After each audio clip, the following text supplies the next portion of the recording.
as governor, I want to welcome everybody here to the great state of Texas. A state that has proudly already authorized our teachers to be armed in our schools.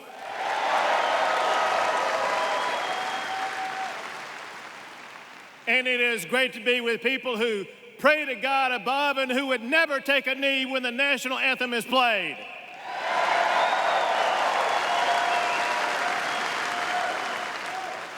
Well, I want to thank the NRA and the members of the NRA for standing for freedom and for fighting for our Second Amendment rights. And I want to thank our president, who was here earlier today. I want to thank him for being part of this NRA convention, as well as for what he and his administration have done to help Texas respond to the aftermath of Hurricane Harvey.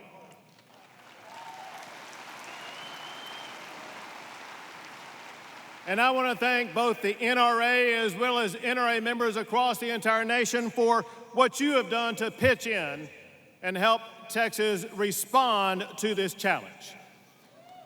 Now, responding to challenges is what Texans do. It is what NRA members have been trained to do. It is what I had to do. When I was 26 years old, I went out for a run one day, and on that day, a huge tree crashed down onto my back, fracturing vertebrae into my spinal cord, leaving me immediately and permanently paralyzed and forever needing to use the wheelchair that I'm in today. I know some of you are wondering, how slow was that guy jogging to get hit by a falling tree? But it was after that accident that I went on to become the Attorney General of Texas and now the governor. And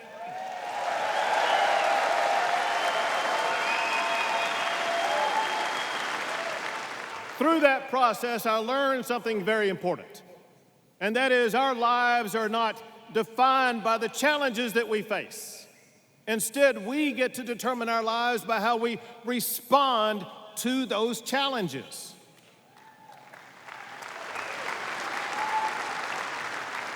One of those challenges the president mentioned on this stage just a few minutes ago when he told you that we have in the United States of America a broken immigration system.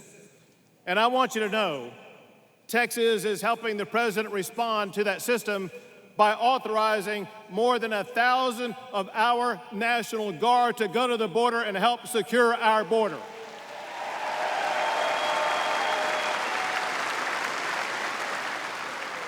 And Texas is the first state in America that has banned sanctuary city policies in our state.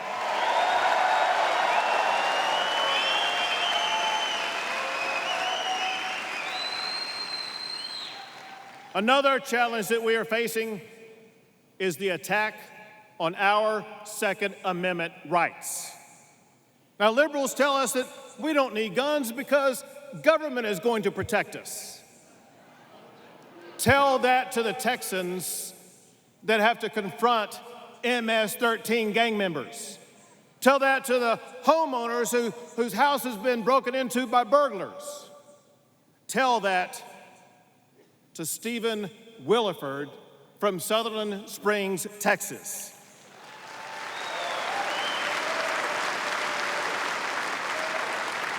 As you all know, when Stephen Williford heard shooting across the street from his house, he grabbed his AR-15 and he went out and used his training and actually shot at the man who turned out to be a mass murderer, causing that murderer to drop his gun. Williford used his NRA training, and because he had a gun, he saved lives.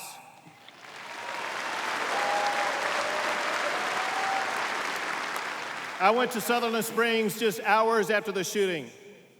I hugged and I prayed with family members of the victims.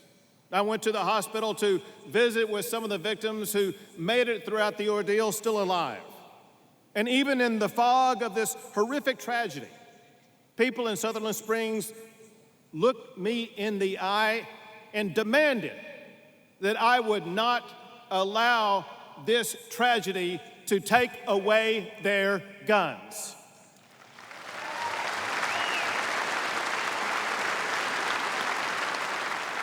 These men and women understood the necessity of the individual right to keep and bear arms, not for hunting, not for sporting, but to defend themselves from dangerous attacks like what happened in Sutherland Springs, Texas.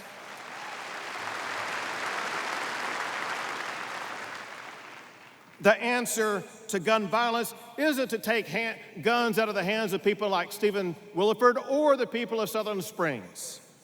The answer is to strengthen Second Amendment rights for law-abiding citizens in the United States of America. Is to ensure we get guns out of the hands of criminals and out of those mentally unfit to have guns. You know, someone said that the problem is not guns. The problem is hearts without God. It's homes without discipline. It's communities without values. In this country, we have a core value that our nation is founded on, and that core value is our United States Constitution. And as far as I'm concerned, the right to keep and bear arms was settled back in 1791 when the United States Constitution was amended to include the Second Amendment.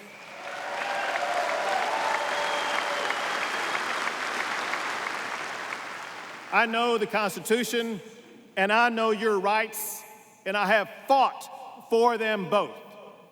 When Washington, D.C., when Chicago passed laws banning guns, I was Attorney General at the time, and I organized a nationwide coalition of states to argue to the United States Supreme Court to preserve the individual right to keep and bear arms. And we won both times.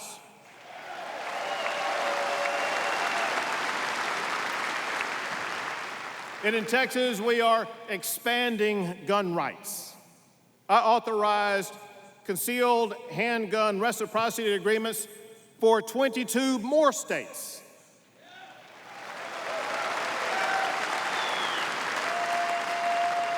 You can now literally travel from the southern border of the United States and Texas all the way to the northern border in Canada, all without having to disarm the whole way.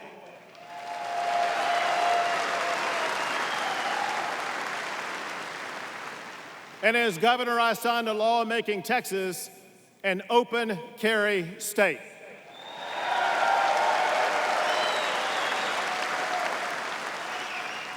And I signed a law making Texas a campus carry state.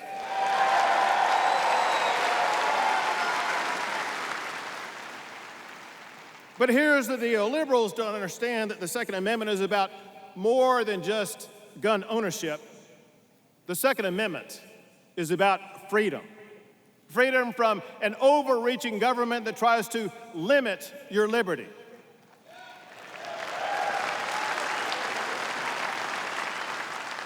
There's an everlasting truth about liberty.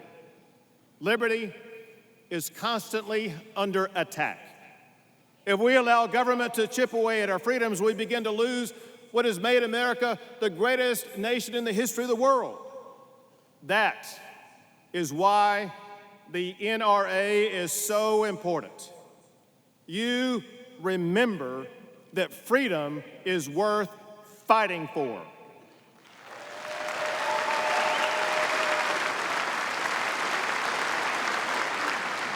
Your work to defend freedom, to preserve the right to keep and bear arms is essential to the future of the United States of America. And you have a tall task ahead of you. But I know that the NRA is up to it because you are relentless leaders uniting across our entire country to preserve our freedoms. And for that, I want to say thank you. Thank you to the NRA for protecting our Second Amendment rights. God bless you all. God bless the United States of America and the great state of Texas.